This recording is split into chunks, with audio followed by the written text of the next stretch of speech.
Olá, povo de Deus, quinta-feira da primeira semana do Advento, 3 de dezembro de 2020, São Francisco Xavier. A nossa reflexão de hoje é a partir de Isaías 26, de 1 a 6 e de Mateus 7, 21, 24 e 27. Continuamos no texto chamado Apocalipse de Isaías, que compreende os capítulos 24 a 27.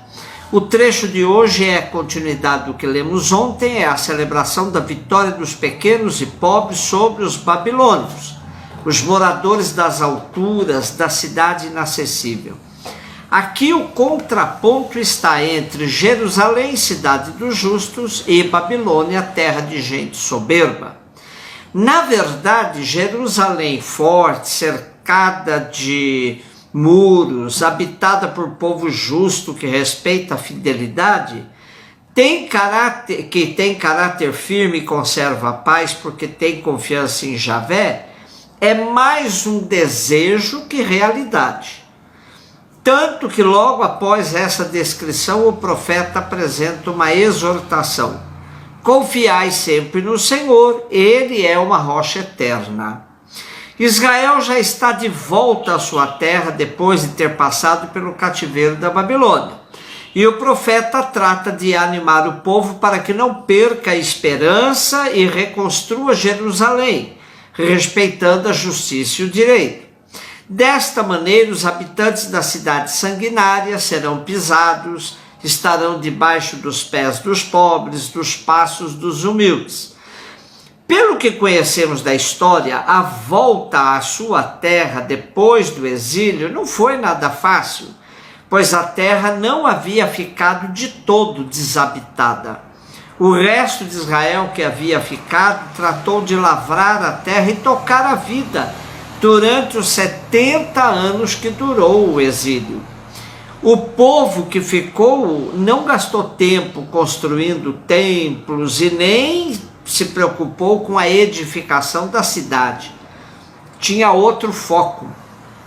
Porém, há quem coloque o Apocalipse de Isaías, do capítulo 24 a 27, bem depois de toda essa rivalidade interna, mas que nunca foi totalmente resolvida.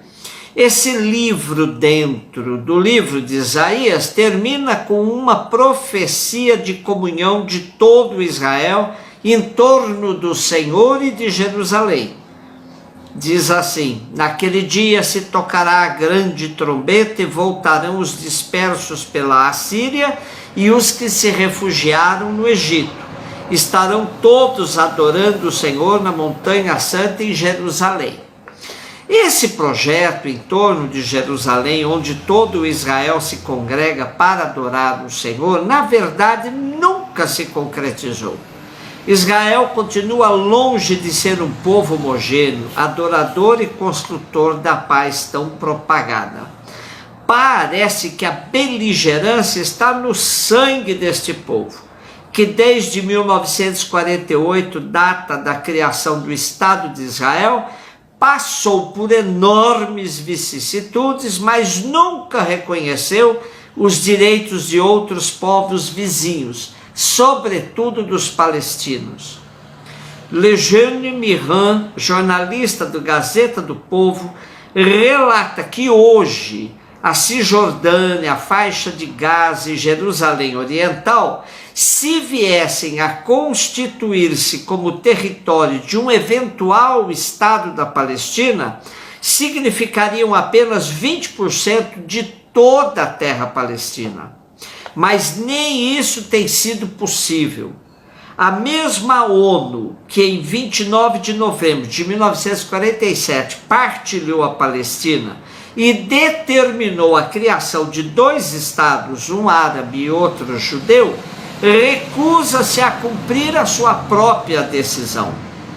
Os palestinos, desde a Assembleia Geral de 2011, pediram a sua admissão como Estado-membro da ONU, que teria o número 194, mas por pressão dos Estados Unidos e de Israel, que se recusa a aceitar essa solução, isso não tem ocorrido.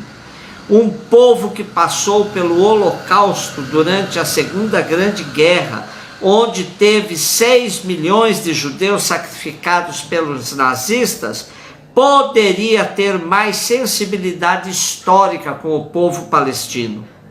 Enquanto estivermos subjugados pelo Império Norte-Americano, não há luz no fim do túnel para os palestinos.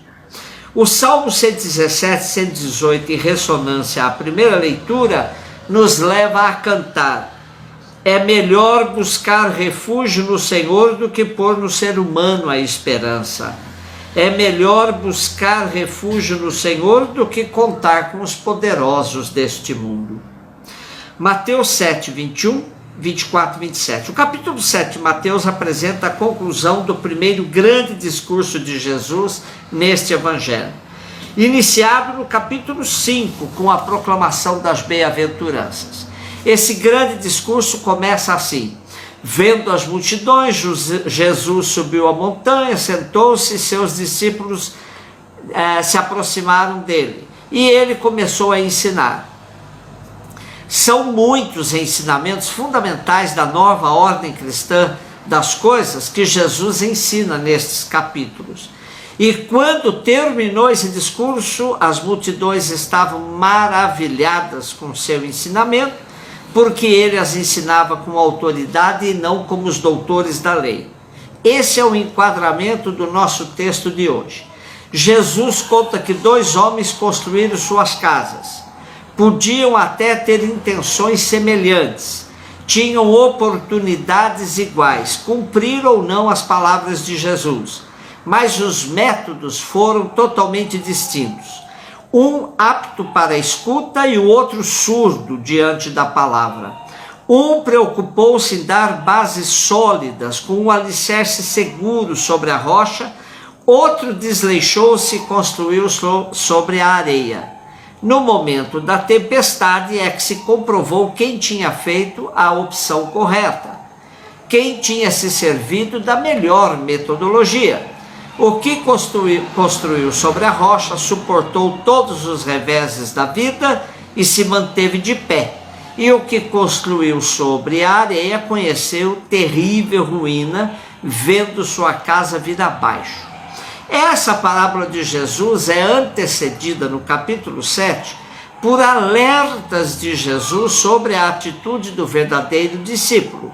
Pois disse Jesus: nem todo aquele que me diz Senhor, Senhor, entrará no reino dos céus, e sim aquele que faz a vontade do meu Pai que está nos céus.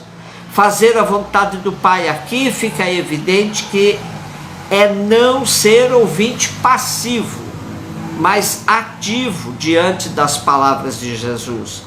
Palavra que se põe em prática é casa construída sobre a rocha.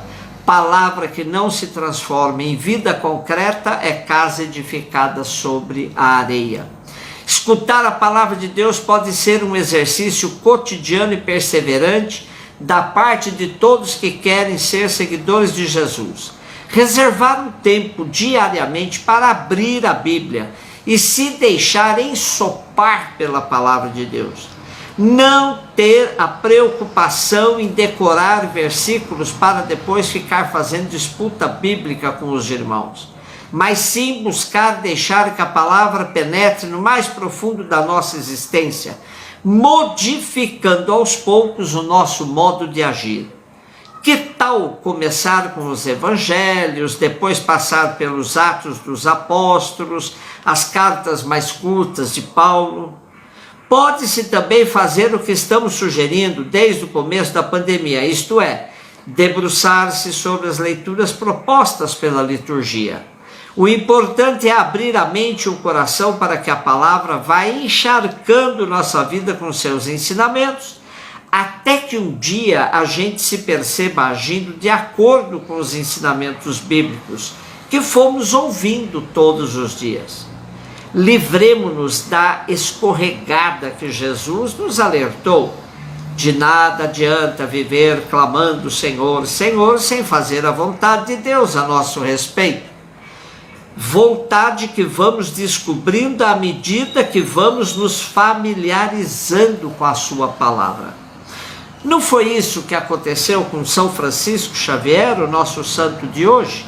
Nascido num castelo na Espanha em 1506, teve a graça de conhecer Inácio de Loyola, que era amante da palavra de Deus, e passou para Francisco esse mesmo amor, que daí se tornou missionário por excelências nas Índias, no Ceilão, no Japão, falecendo aos 46 anos de idade, em 1552, sendo canonizado pelo Papa Gregório XV, a 12 de março de 1622, junto com Inácio de Loyola.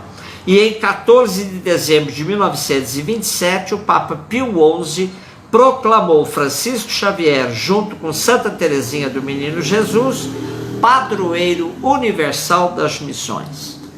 Um beijo no seu coração.